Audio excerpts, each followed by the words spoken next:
Hi, I'm Dave Barnes. And I'm John McLaughlin. And welcome to Dadville. Dadville is a podcast where we talk about life, love, and the pursuit of awesome dadding. It's funny thoughts and deep talks. So please, enjoy your time here in Dadville and enjoy this episode with Hanson.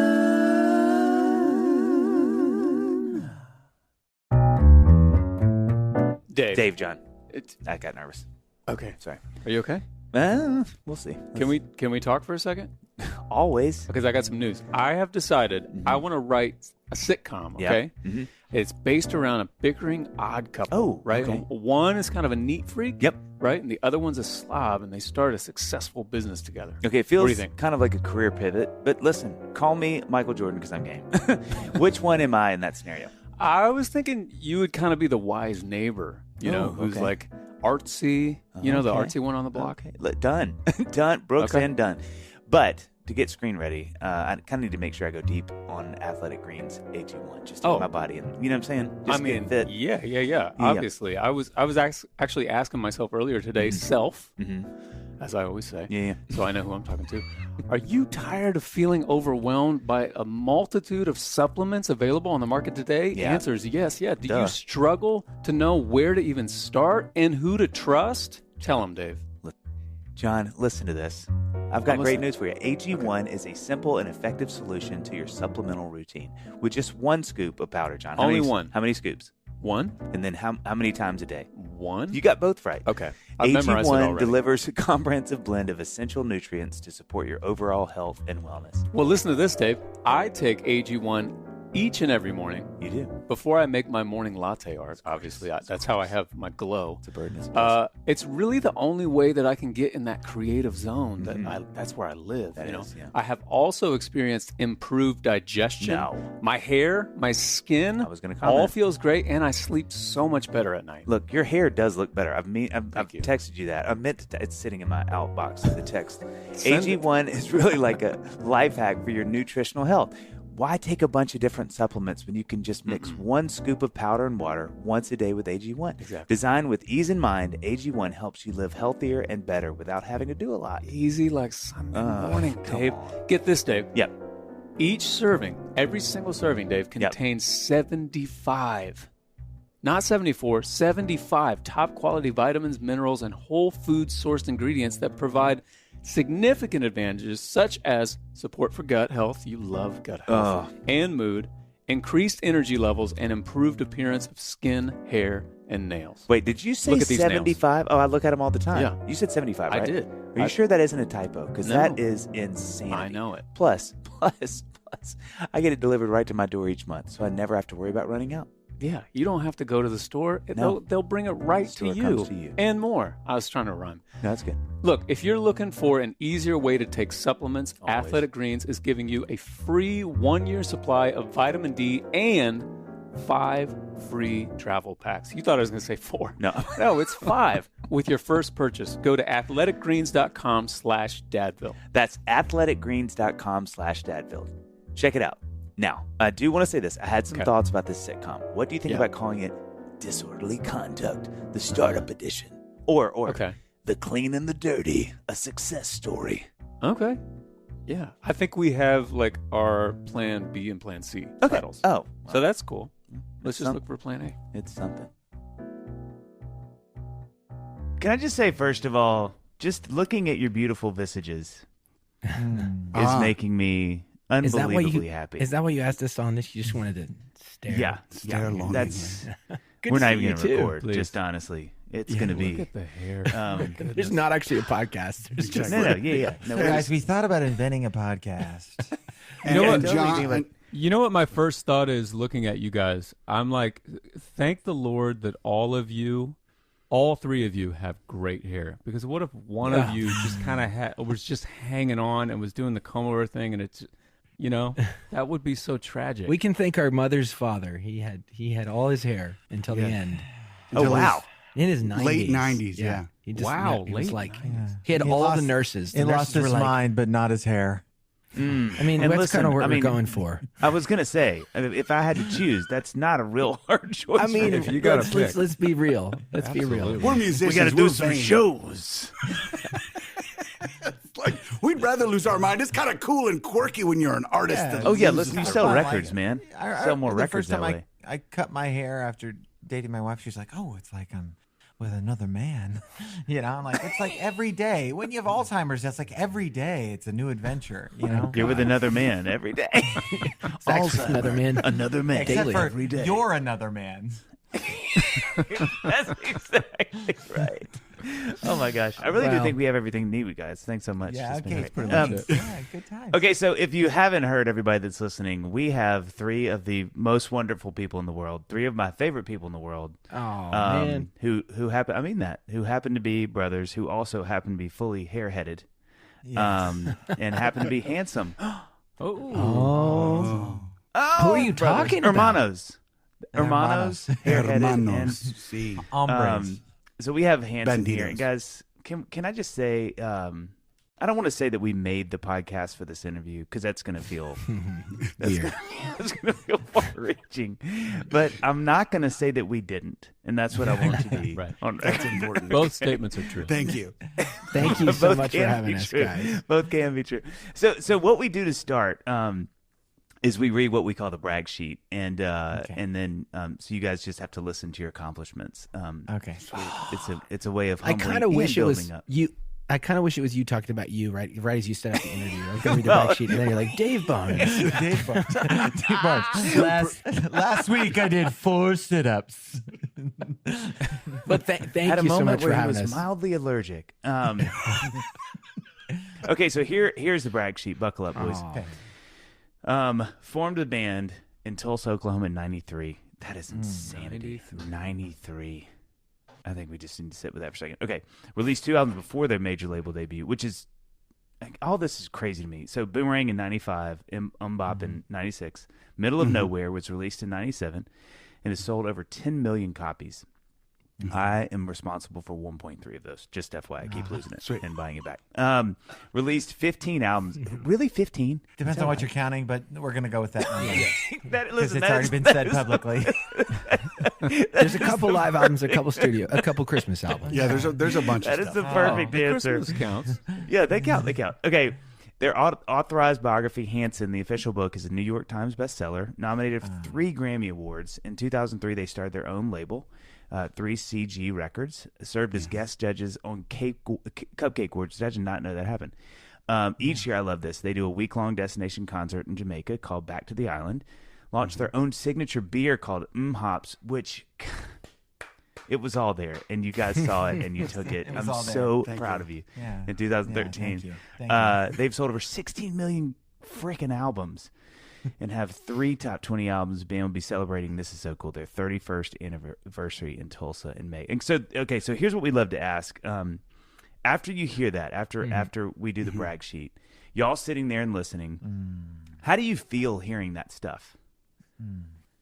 Tired mostly. Yeah. Just shout it out. Like, oh, it should have been longer. Yeah. No, it's well. I mean, there's we're gonna have fun with this. There's so many things we could say. That I mean, on a serious note, of course, super proud, incredibly humbled, and as you get older, we have been doing this since we were kids. Music is primal, right? It's in you, or I think everybody has music in them. Some have a little extra and have the gall to say, "I'm gonna make this," like we all do. Yeah, that's well said. But I think it's just been what an extraordinary life to have seen through the lens of music, so many places, so many people, and honestly, I mean, still feel like there's so much to do. I'm also blown away. Time is so strange. Some things feel like a minute ago, right? Yeah. And some feel like another lifetime. Like there was this other lifetime that happened. And so just kind of in awe of it a little bit, because you just can't put a summary of your experience in a paragraph. It's just, Right. there's too many. We were in 100 cities last year and 20 countries last year. Oh my God. 21. And you're just like, there's so many connections that music opens the door for that it's just and you're tired. Yeah, I was going to say, I actually feel like it should also include got up at 5 a.m. After the 3 out of 4 days while on tour to do radio and television. Yes. Went to bed only 3 hours before that. Guys, Yes. when I hear them start to talk and be so genuine, I feel like God put me on this earth just to be a contradiction. Yeah. Bring us back. Balance it. Right? Zach's like, I just want some ice in a cup and some cold iced tea, man. It's like, When he said, I feel like all people are musical, I can tell you after traveling to 100 cities in 21 countries. I feel you. If you ever felt like, hey, man, I don't know how I got this job, just look at the audience and see that about half of them are not clapping in any notable, reasonable time frame. It's like, what BPM is that? 473, 1. One thing I want to know, like in as a small aside, so in the 30 years, about to be 31 years, you guys have been playing. This is just a fun question. Who are the people that y'all have met in the 3 decades that you really geeked out meeting? Like it was like, holy cow. Present company excluded. Yeah, that's obvious. That's a given. We can't. You guys are above. Above all. Yeah. But thank you. Sure. I mean, Billy Joel is huge. Billy Joel is huge. All of us huge Billy Joel nerds. I still remember when we first met Billy Joel, which was awesome. We actually went to a show in Staten Island, I think. Yeah.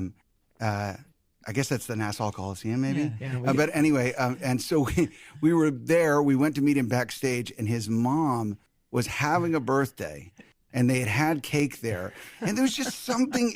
Was just kind of like classic New York kind of situation. His mom walks up. She's like, "Hey, honey, Oh, and he's like, "Honey, Mom, I want you to meet these guys." And she's like, "Oh, I know who you are." And then he introduces his daughter. And then as his mom turns around, there's a little bit of cake on the corner of her mouth. And he goes, "Hey, Ma, you got some cake on your face." And he just does a little wipe, and and it was very human and very fun. And I'll never forget that moment when Billy Joel said, "Ma, you got cake on your face." Yeah. Billy Joel. We've met a lot of our heroes. I mean, not all of them. I mean, for sure. You two, those guys we've met a few times, and just so blown away by their humanity, just the being approachable, being sort of insightful, and giving time. And they're very, very cool guys. We've met we've met Paul McCartney a couple times. These are those kind of people. You just go. Poof. What was that like? I mean, honestly, nothing deep with him. Just very generous. Very, he's known for being, a very warm sort of guy. And the joke. That was Thanks true. for coming. Thanks for coming. Definitely that. That's about as far as it went with Paul. There is the Paul story about 20 years ago. We sang as a musician. Picture this. We've told this before, but you guys will appreciate it. Songwriters Hall of Fame is this kind of like the party, the amazing thing that is kind of quiet, but the industry, it's like the award you really want because they just do it with one another. It's not televised. So almost, I guess it's 20 years ago, more than 20 years ago. In the year 2000. Brian Wilson was inducted to it, and we were asked to sing a song for Brian Wilson's induction to the Songwriters Hall of Fame. Amazing. Well, of course, they asked us what song we would choose to do, and like idiots, we said God Only Knows, because it is one of the greatest songs ever written. And very hard. And so not easy as a 3-piece when Zach is 16, maybe? Yeah. Anyway, that room was bonkers beyond you can. If you would have dropped a bomb in that hotel, like half of the 20th century would have been wiped out from music, It was Isaac Hayes, Billy Joel, Paul McCartney, James Taylor, Carole King, James Brown, Neil Diamond. It was Billy Joel. Billy Joel. Everybody was. It was so painfully like you could hard as a music fan. You walked in that room, just kind of. I don't understand. How do I walk? Your mouth. So as you can imagine, our nerves were kind of like, oh my gosh. But Billy, Anyway, we at the end of the night, we were singing "Stand by Me" in an ensemble, and shared a microphone with Paul McCartney singing. Stop.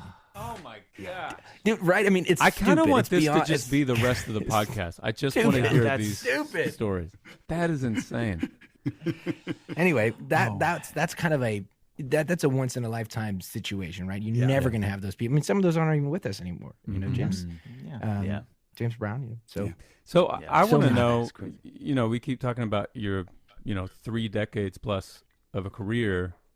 Congrats, by the way. But I want to know how is, and this is a big question, but like, how is Hanson today different from Hanson 31 whatever years ago? Like, and I know that's a big question, but specifically in terms of like things like what drives you guys as a band, how has that changed? How do you make decisions? Like, have the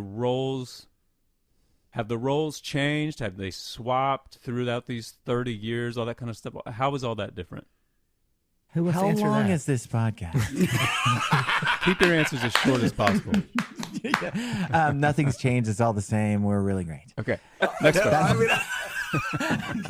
You know, that's a funny thing because 30 years is a really long time, but it's not just 30 years of adulthood. I think most bands, you're young adults when you start. And so, it's 20s or maybe 18 and you kind of, that 30 years would take place over a particular change in your life. I mean, we started when I was 6. Yeah, that's crazy. And so, it's every phase of your life with memory. I mean, Yeah. I don't have memory almost before being in a band. That's a form of torture. I think the CIA probably knows. Zach is not actually. He doesn't realize he's not actually a Hanson. Waterboarding. It's music boarding or something. Just keep singing. Just keep singing. Oh my gosh. Wow, I'll turn my headphones down. I would say the core. There's certain things that you just can't change as far as who people are. There's certain foundational. Just this is your personality. This is kind of what's in the DNA. Like that kind of stuff. There's just quirks, that some of which you just know. Just the way, like, okay, you're an extrovert, you're an introvert, you're kind of the detail guy, you're whatever that is. Right. So there's certain things you could just never get rid of. They'll always be that are just like, wow, this is like being, 10.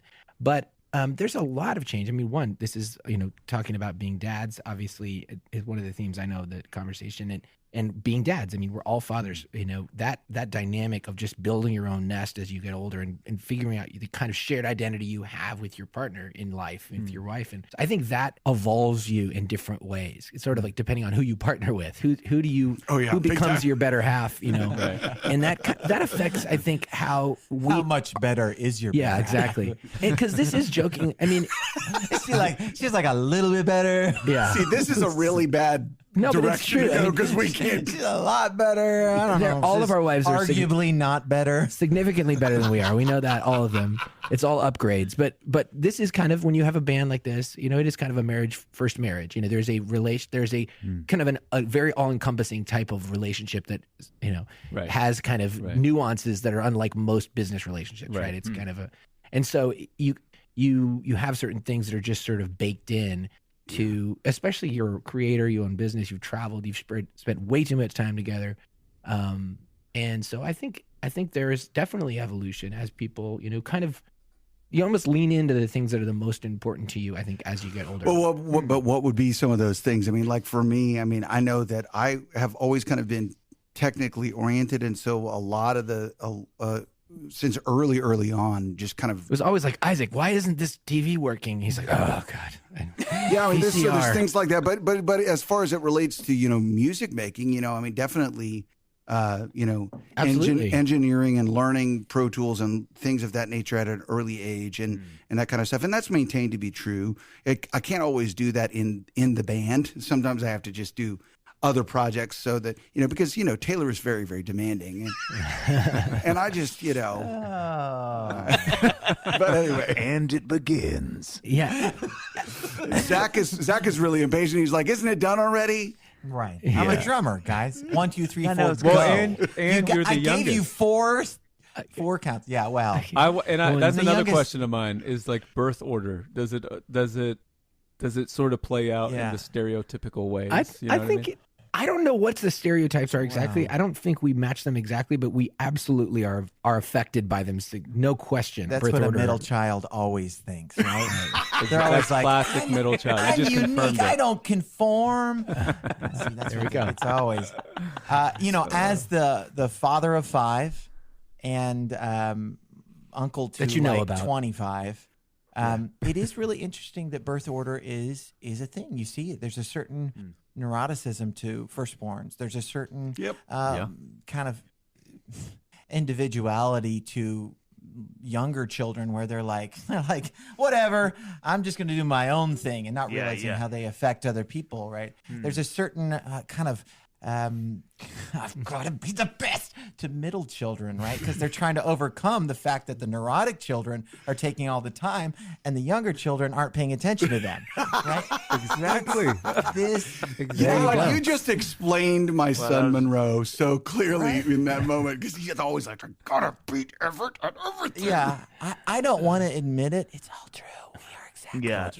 Have you, y'all mentioned this earlier, but I'm so curious to know when it comes to, and this, this may be hard to answer because it's so on the nose, but when you think of getting married, so just marriage and how that changed you, but then being dads, can you tell in each of you, and maybe, you can speak for the others too, just being, people that can watch it happen, but have y'all seen big changes in how that's iterated into y'all's relationships, because I can think of a million ways that being married changed you and then kids really changed you, but those things can be so helpful in a band, because what used to be really annoying about you kind of gets shaved off a little bit, and all of a sudden everybody's like, man, he's just really easy to be with all of a sudden, or you find yourself worried about new things or whatever. I'm curious how those two changes have affected y'all's personalities in that. Well, I mean, if it doesn't change I don't know how you, this question is going to be answered. I'm really curious I'm now. excited. I just became a listener. I'll answer for myself. Well, first, if it doesn't change you to some degree, then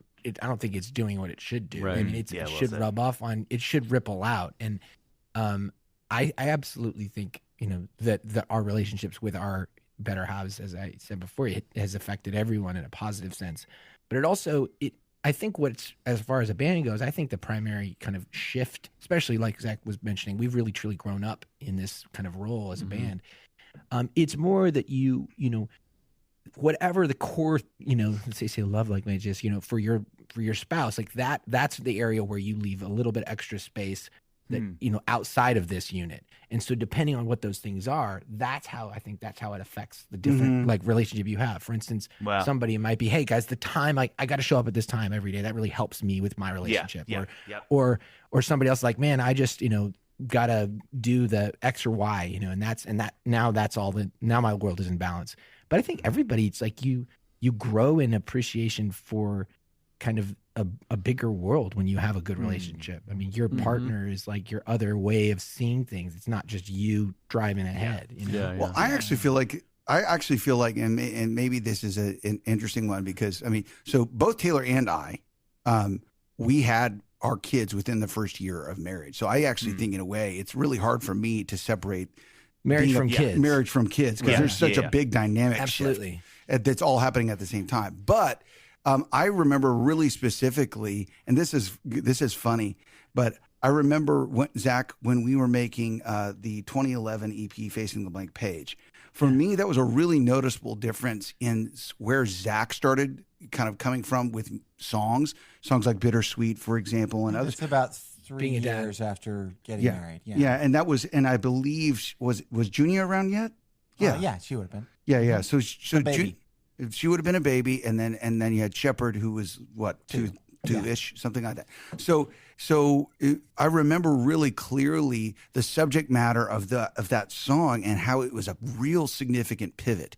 And there had always been kind of elements of that, but I think I noticed that particular thing as far as subject matter from some of the ideas that Zach was starting and bringing to the band, but also that ripples out in the stuff that we're working on really kind of actively together, as well. And so I think that's an interesting. I think all of us kind of did that in some capacity or another, but it shows up a little different. I don't know. Yeah, what's interesting to me sitting here trying to think about sort of, you're saying, how did the marriages affect your creative process? The thing that popped out to me was how interestingly I think the marriages come about like the creative process, like the pursuit of the woman is the same as the way you write the song. Like, So Taylor is all about, he's much more about the adventure and the unknown and the unattainable. And even your relationship with your wife and how you got married and how quickly you had kids is all kind of this like, let's go, let's do it, let's find. I mean, she's not even. I don't know where she is. Yeah, actually. Yeah. He had to put one of those Apple tag trackers on her back. Like he just. Yeah, those are so helpful. No. But like Isaac is with wives is hot and cold. He's very hot and cold with his writings. Like some days he'll walk in, I don't even know if I want to be in a band. You've been in one for 30 years if you don't know at this point. Zach, I'm not even really a musician. I'm just a performer. This is crap. Yeah, and I'm performing right now. That was just to get you inspired. But the way you got married and the way you pursued your wife was very kind of like, it's wrong, it's right, it's wrong, it's right. I love it, I hate it, I love it, I hate it. And so it's interesting. Wow. I think it magnifies your creative process is what I would say. Like it for better or worse, usually just makes you more of what you are. Like if you're hot and cold, you're going to walk into the studio now and have days where you're like, I hate music. And then the next day I wrote 7 songs. Yeah. You know, what is that? You know, That is really fascinating. I mean that I'm not I can't it's I'm having a hard time even focusing for how much I'm like, oh my gosh, that is so true. Wow. It's resonant. This is just a general sort of counseling, musicians counseling call. It's Like true. how to get through. Change the podcast name to musician counseling. You know, I think my thing about kids, I think what I've found about kids, and it's partly your age and it's partly your kids, is I think there's a point in your life when you're a young person and you're discovering things, right? Yeah. And then you kind of have to make this transition where you go, wait, I'm an adult. I'm one of the people that's in charge. I threw it on the ground. Yeah. And I think that I find that affecting my the stories I want to tell. It's not, I mean, my personal drive is always joy. It's always, I want to enjoy this. He's the goofball of the band in a lot of ways. And so it's either the joy of something that makes me laugh or the joy of something that is really true and really deeply rooted in like eternal things or just sort of, this is the way the world operates, you know? And when you realize at some point, you're like, oh crap, I'm an example for somebody. Like not in a generic way, like a fan, right? Yeah. A fan, I'm an example for the world because I'm a celebrity. Right. But right. He talks like that in the morning. yeah. but there are people who are going to grow up and live through all of my mistakes, right? Yeah. Right. And their life is Yeah. going to be shaped by all of my successes, like the things I did well as a dad. And we have a line in a song, it's called No Sleep for Bandidos, and it says, beware the lessons never learned, right? Because your children, it says, beware what you teach your son, because every lesson never learned, think of what they may become. And that becomes like part of your job as a dad, like not just how am I doing in the world, but what lessons am I teaching my kids and what haven't they learned yet, you know? Yeah, This kind of stuff. And for anyone that's wanting to look up that song, I don't believe it is actually available on any of the streaming services because Got to become that's a fan club member. Yeah. That's a fan club There song. we go. I see what you We'll guys put it did in the there. show Yeah, notes. that was We'll put the link down there. I would just with No, but I immediately had that moment of like someone listening to it going, "Oh, No Sleep for Bandidos. That's interesting." Wait, it's not anywhere. I do think too. Explain Just it. On the detail. That's a classic older sibling yeah. covering right. the It details is. right See, there. boom, did it. I think another way to sort of reflect on that would be to say, to me, being being a dad, being a husband, especially the two things combined, and having kind of a hopefully generally healthy relationship between the two. They're both sort of pure. They're a filter to try and hopefully improve what you started with the raw material. You have to decide, and the world is full of terrible, unfortunately, dads that really, weren't there or that were not, filling in the key things to build a strong family to, help be kind of the guy that does the stuff nobody wants to do, to get up at night and go scare the boogeyman or take the trash out or do this, do the dad stuff. Right. And so as you are an artist, you're trained, you're sort of living out this narcissism, of like, I had this thought, it's really important, you should hear it. And so I think as a musician to balance, I mean, I got married the youngest. I was not, Zach was fairly young as well, very young, but I was 19 and, we were already touring and I've 7 children. I've lived this life. I've in a way kind of grown up with my kids in a way. I mean, I have a 20-year-old and yes, he has grown up with his kids. There's it's a whole something thing. so, it is a balance to be a creative, I think, and to be a parent, to be a father like that. That is its own gauntlet because you do have this thing that almost demands your attention at all times. If you're living the world as a creator, you don't go to work and clock in, and then you can't fully, even if you have a life that's more structured, you just kind of, your job description is to invent, right? To imagine, to sort of interpret. And so you're always, for me, and this probably tells you more who I am, but you're always balancing those two. But I'm so grateful for the challenges and the gifts that being a dad and being a husband bring, because they they're tangible in a way that those other things aren't. Hmm. And they kind of, they put you back on your heels. And in other ways, they remind you like, yeah, I need to, live this out or say this or be this, because like Zach was talking about, you are this kind of example. I think especially with sons, girls, like we were talking about this the other day. I feel like, women, as a dad, I'm like, wow, these girls, they're just so like, they're not looking at me like, how do I be me? Like they have a relationship with their mom that's different. They need me to affirm them in a crazy way, like they need to be me to be that example. But the boys are looking at me literally like, how do I be a bear? Yeah, I do not yeah. know. Yeah. They're like, I cannot function. Could you grab that clip real quick? I got a couple boys I need to text it to. Yeah. How do I be a bear? That is, Yeah, like they're looking at you like concept every I've never thought about. a bear. everything you do. It's like, well, I'm strong too. I can climb too. Yeah. And so you're living in these worlds where you kind of have to recognize that you have these different jobs to do that are all completely vital. And one of that first job you had for us, being a creator, being an artist, being a musician, before kind of that amazing thing of a dad and a husband, is something that is there kind of for your own mental health to some degree. Yeah. Like you figured that songwriting, creative. So it's just a balancing act. Yeah. I have to interject in thinking about the relationship between kids and especially daughters and sons and that dynamic.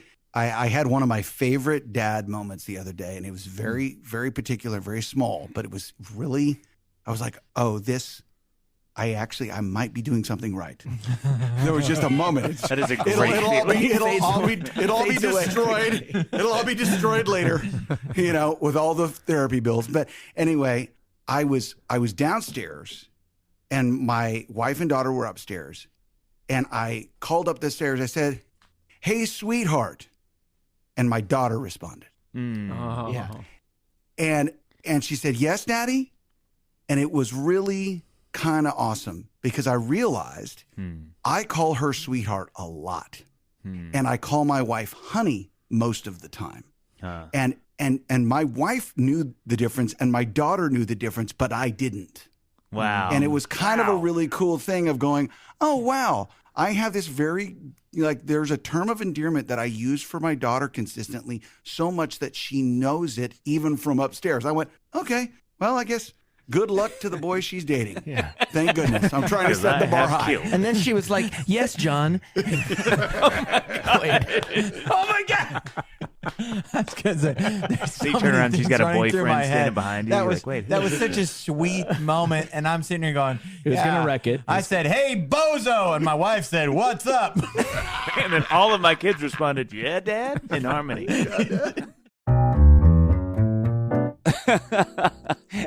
Okay, actually, you have it backwards. It will save you a ton on doctor's bills. True Really? story. Yeah, yeah. Huh. I totally thought it was safe, like as long as you were wearing socks, but Yeah. no. Huh. Common misconception. Anyway, speaking of hide and seek, Dave, are you tired of playing hide and seek with high quality meat at the grocery store? You look left, Yeah. you look right, Yep. and still, it's nowhere in sight. Am I right? They always look at me funny when I crawl into the display case. And that is, at first, it's cold and fun, and then it's lonely, and Right. then you get in trouble. Yeah, and you do it a lot. But listen, the search is over, Dave. Mm. Today's sponsor is Butcher Box. I thought you were going to say it with me. Oh, Butcher Box. Sorry, let's do it one more time. Okay. Butcher Box. I love saying it. Yeah, it's the fun. one-stop shop for all your meat and seafood needs. Butcher Box takes the guesswork right out of finding meat and seafood you can trust. Yeah. 100% grass-fed beef, organic chicken, pork-raised crate-free, and wild-caught seafood, all humanely raised with no antibiotics or added hormones. I don't want those added hormones. Yeah, me Hormones are fine. Added hormones? No. No. There's already enough. Real quick, Dave. Yeah. Do you know why the hormones cross the road? To get to the other side effect. Come on. Good. Wow. I'm on fire. Wow, let's retire that. But get this, the convenience with Butcher Box doesn't end there. Get just what you want delivered right to your doorstep with free shipping for the continental U.S. and no surprise fees. Let me tell you what I don't like, John. Tell me. Surprise fees. Love surprise parties. I do not like Yeah, surprise yeah, fees. yeah. I always Choose get from those a variety of box plan options from curated to customized and change your plan whatever you want. It's the ultimate peace of mind. And John, Yep. what was the last thing you got from BB, as we call it? Well, I get the beef and chicken box. Okay. I love it. Yep. And just the other night, I did an amazing reverse sear. Oh, You know what I mean? On a pair of New York strip steaks for Okay. Amy and I. Yeah, yeah. Wow, it was so good. I only did 2 steaks because my kids aren't at the age where they can really appreciate the culinary No, that takes gifts time. that I Takes have. time. That So- takes time. I get it. But wait, there's more. Not only does ButcherBox provide you with the highest quality meat, but you'll also enjoy amazing value. A range of high quality cuts that are hard to come by at the grocery store are available at exclusive member, not just members, John. Yeah. Exclusive member Exclusive deals member. that will help you save big on your favorite cuts. Did you say deal? I am all over that. Plus, if you need a recipe inspiration, ButcherBox has got you covered with guides, tips, and even personalized hacks to help you cook up mouth-watering meals. Goodness gracious. Well, listen, say goodbye to hide and seek and say hello to ButcherBox. Hello. The key to peace of mind and incredible value. ButcherBox is offering our listeners one of their best deals yet. Get this. Yes. A 100% grass-fed chuck roast and a whole organic chicken, a whole thing. Don't the say whole what you're about chicken to say. Free, No, Dave, when you no. join. Plus, an additional $20 off your first box. Oh my gosh, that is just a bunch of bananas. Yeah, actually, it's chuck roast and chicken. I was very clear. No, touche. on that. Sign up today at butcherbox.com/Dadville and use code Dadville to get a 100% grass-fed chuck roast and a whole chicken free in your first box, plus $20 off. That's butcherbox.com/Dadville and use the code Dadville to get this special deal.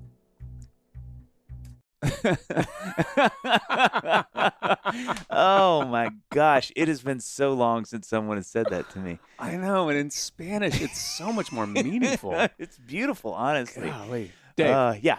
you know, we've been in the podcast game for quite a while now. You know, yeah, of course. and I know what our listeners are saying. Oh. They're saying, "quote, Yes. how do you do it? It How are you looks so so easy." handsome? Unquote. Oh, right. No. Oh, Lives of world-renowned podcasters might look sure on the outset they look glamorous. Yeah, Oh, right. the fame and the money and the Yachts. lights and the Private yachts. jets. But let me tell you, Sandwiches. it's a grind. Okay.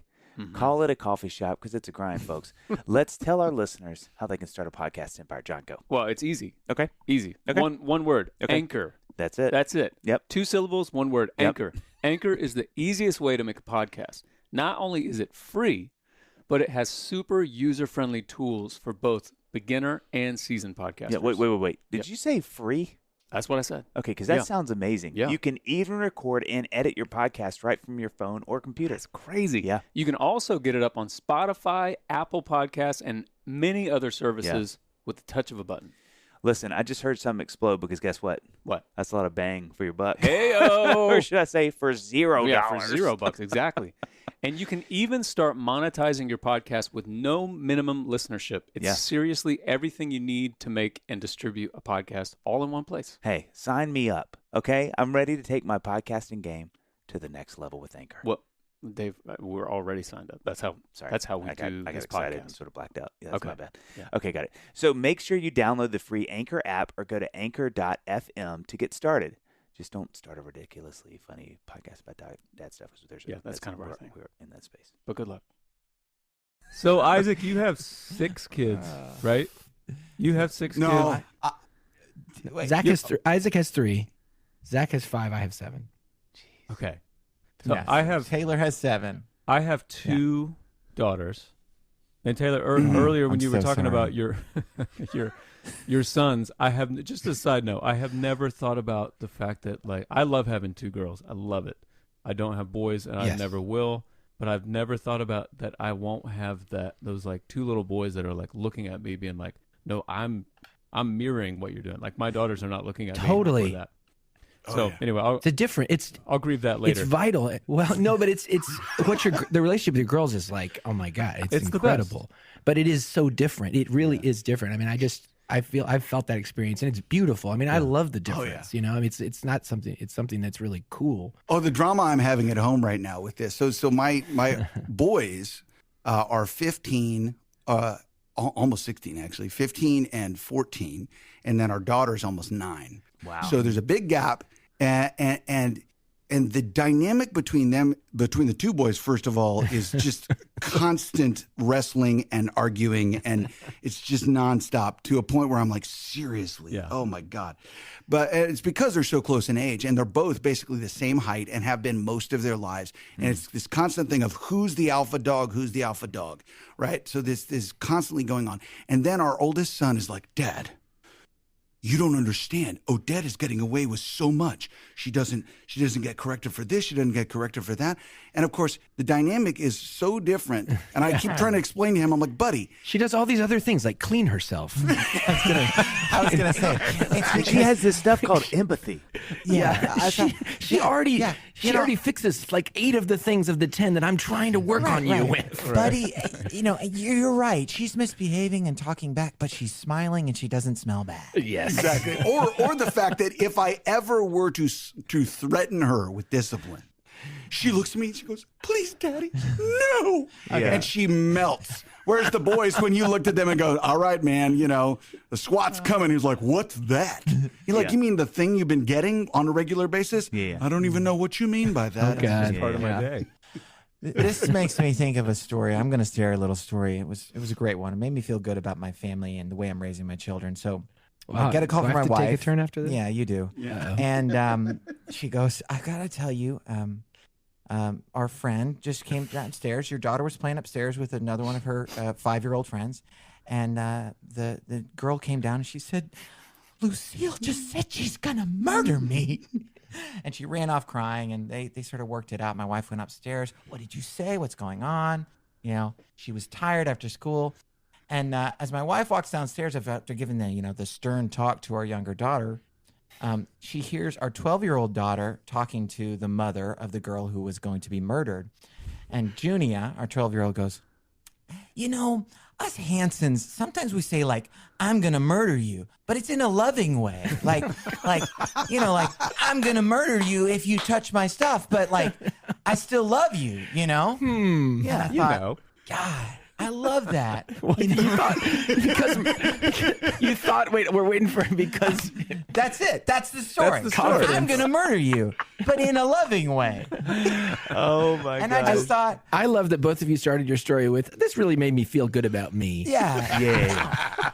Well, someone's got to. Well, it was so non-stereotypically girl that I just wanted to counteract Go that for with it. your honey sweetheart. And mine was like, my daughters, both of threatened them to kill her. were justifying how you threaten to kill your friends sometimes because with they're going to love. touch your stuff. Yeah. Exactly. We used to call my daughter the berserker. Oh yeah. Yeah. Yep. Violence, chopping, hitting, screaming, but So, apologies, guys. It's hard to get a word in edgewise with 3 brothers. No, this is listen. You're in a safe space. That is. I mean, I'll never forget having. So we have 3, boy, girl, boy, and with our girl, who is so much fun, and then so crazy. Like it's high, and and I'll never forget talking to a buddy of mine. She wasn't even 6 months, and I was already like, whoa, because our son, our first, he was like, okay, he's pretty manageable, and it's like. When he's sad, he cries. When he's happy, he laughs. And then she was like, all the things swapped. It was just really hard to read. And I remember telling my friend, I was like, he's like, so what her name is Xana, Susanna Jane, we call her Xana. He was like, so what's Xana like? I was like, man, she is crazy. She can be screaming and then start laughing in the middle of a scream at like 5 months. And he's like, oh, you mean she's a girl? And I was like, I was like, There's a lot. There's different nuances. There's Yeah. Oh, you my have gosh. to. It's an education for all. It of us. is. It is. It's a very. Your kids range in age, like the 3 of you, all your kids together. You have quite a bit of kids, and they age.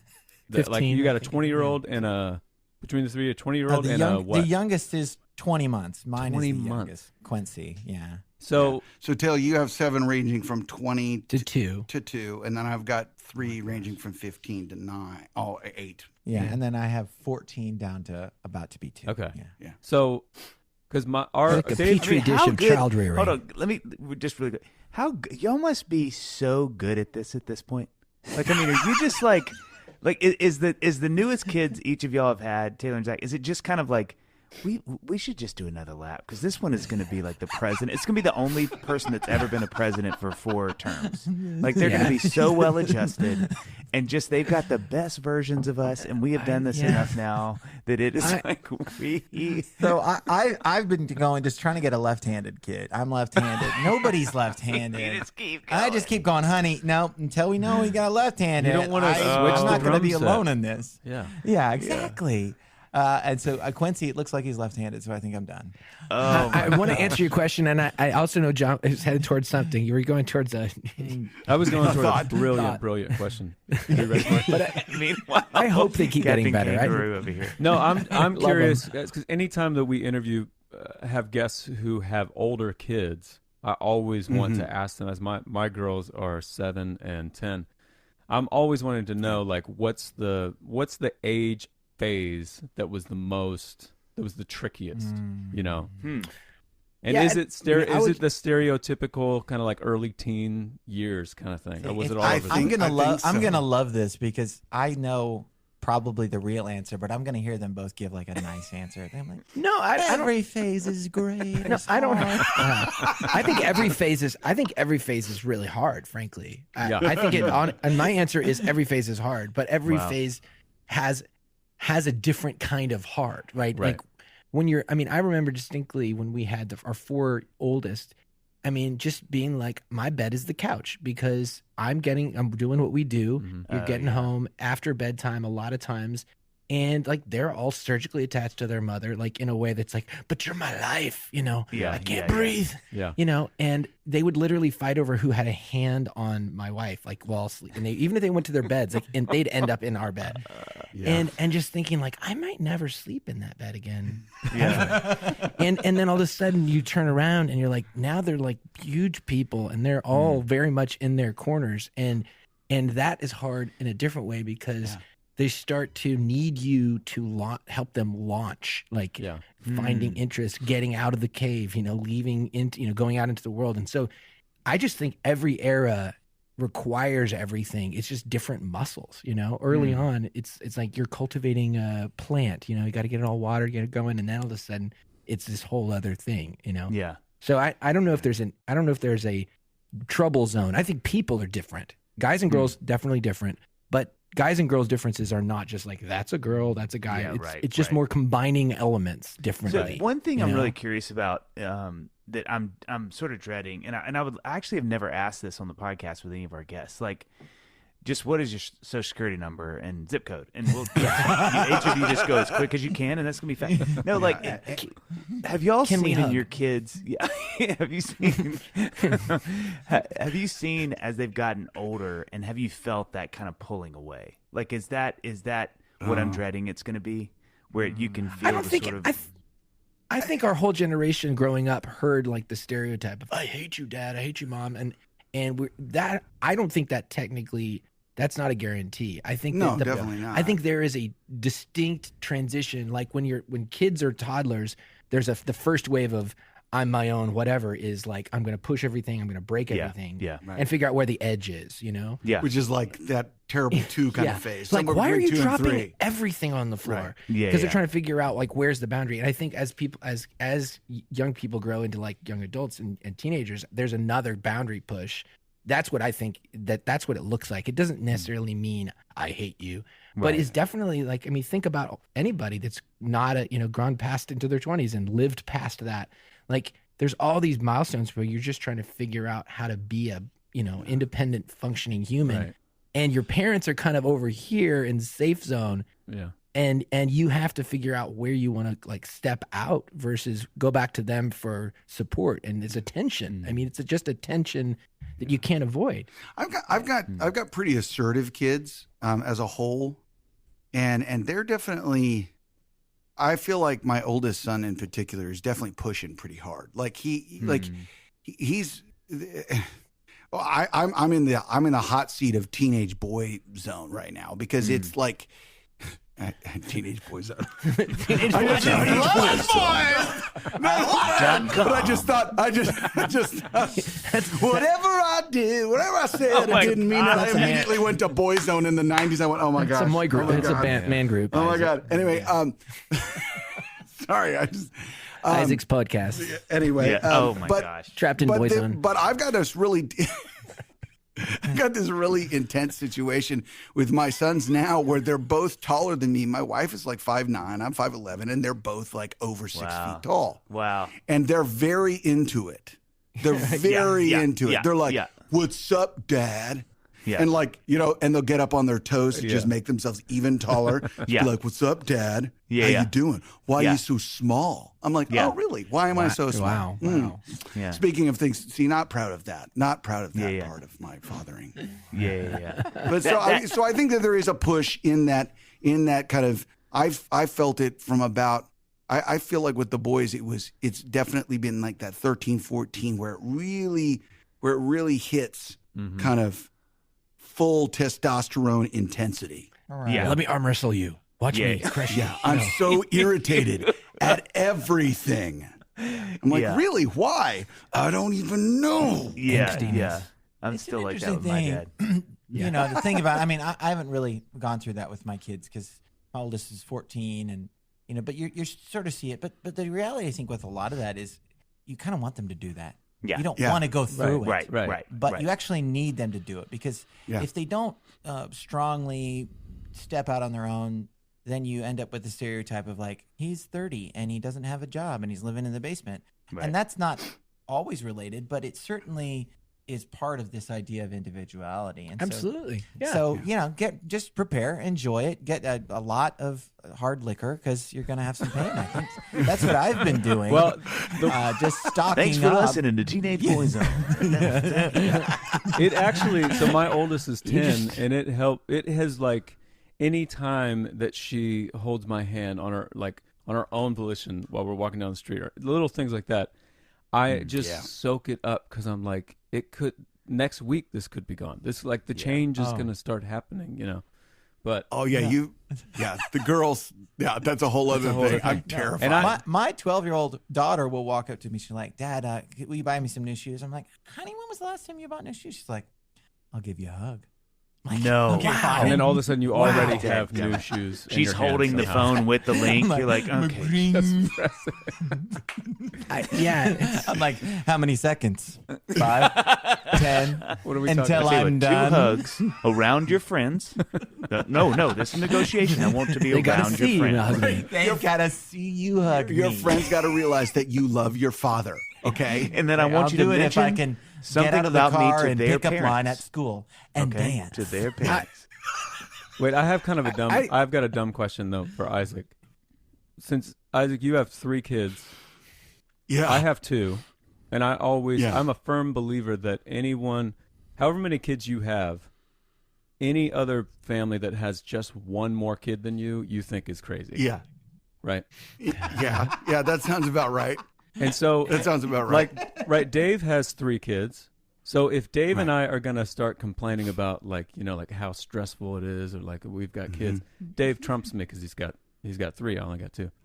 You have 3 kids and I'm guessing, can you not really play that card with your brothers? I feel deeply inadequate Yeah, as, they're the, like, dude, as the father of only 3 you're children. practically in this single. family. You have 3 kids.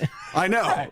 No, well, actually, interestingly enough, though, my wife and I are in a very different phase because our youngest is almost 9, and it is almost like going back to dating because we can leave the house. I mean, we got a 15-year-old. He's got a phone. And we're just like, "Hey, sorry, you're babysitting tonight. See ya." Yeah. And I'm not complaining about that one. That's That a is sweet actually spot. really awesome.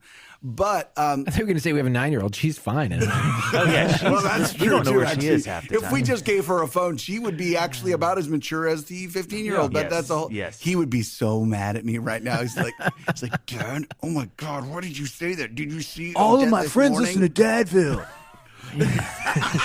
They do. Yeah. Yeah.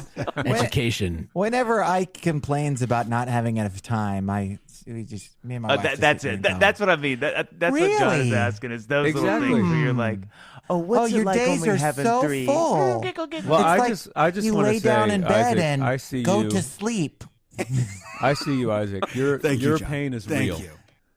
Okay? So It is one of the real. things I've been dying to ask y'all when it comes to kids and what y'all do being in the band, when you think if let's say that one of them came to y'all or any iteration of the cousins or whatever, and they said, hey, we want to do music like you guys did music. And maybe this has happened already. I don't know. Yeah, and maybe it has. But like, what is knowing? So knowing what y'all have known and how y'all have lived your lives and the things that you've seen. I added a D. If anybody's wondering how I'm doing, just added a D. Just seen. Dave, are you having a stroke? I'm having a stroke. But what would you guys say to that? Like where are y'all? Well, what would you say to it? A, and B, what would you think internally about it? And would they be different things? Well, first of all, the things I say. Yeah. Do as I say, not as I do. That's what I like to say. First, I would start by doing the thing that the music business does to you, which is say, no, you're not good enough. That's the best Try gift harder. you could give them, right? Oh really? Oh, you think you can play? Show me. Yeah. Impress me. Yeah. Right. No, but I'm So actually crush their dreams Crush their first. dreams first, and then see if they still have dreams left. If there's a phoenix that rises, then sign them to a record You guys deal. remember the Tom Petty documentary that came out like 15 years ago or whatever?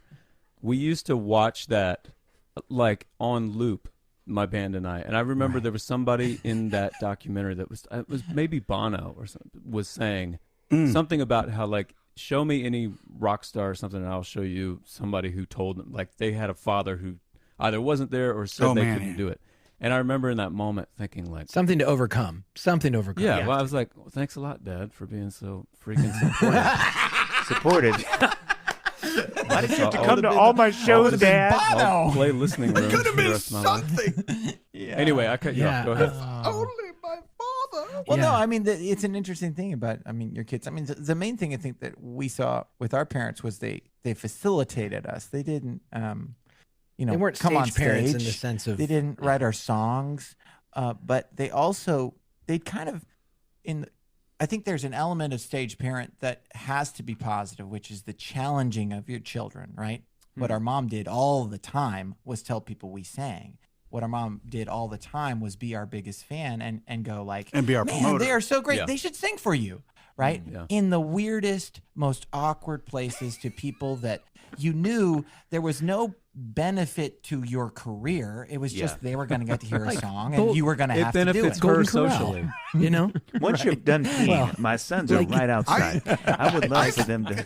If I could get some free Dave. bacon from the Shoney's, that would be great. Yeah. Here's a song. Bam. You think you're joking. I have a very vivid memory of that random Kentucky Fried Chicken on the west side right next to I-44, like Nowheresville. Like this, it's a truck stop, and our mom goes, my boys sing, hey boys sing, maybe they'll give you some free chicken. Oh my I gosh! kid you not. No, I'm just like, I vividly remember this going like looking at mom going, Mom, please not now. I'm not even hungry. We'll sing for chicken. I was gonna say that I mean, had to if have there's some anything to like sing for. some Pavlovian effect where you're like, for some reason, every time we Fried sing, chicken. we get hungry. I smell Whenever we fried get chicken. close to I-440. Fried chicken. It's like he can't actually stand fried chicken anymore. Singing in the rain. It's actually, Bob was actually originally Cluck, but Oh my gosh! No, it was Don't go Bach. there. Bach. Yeah, there it is. There you go. We did it. We did it. I didn't think we'd get there. Dadville.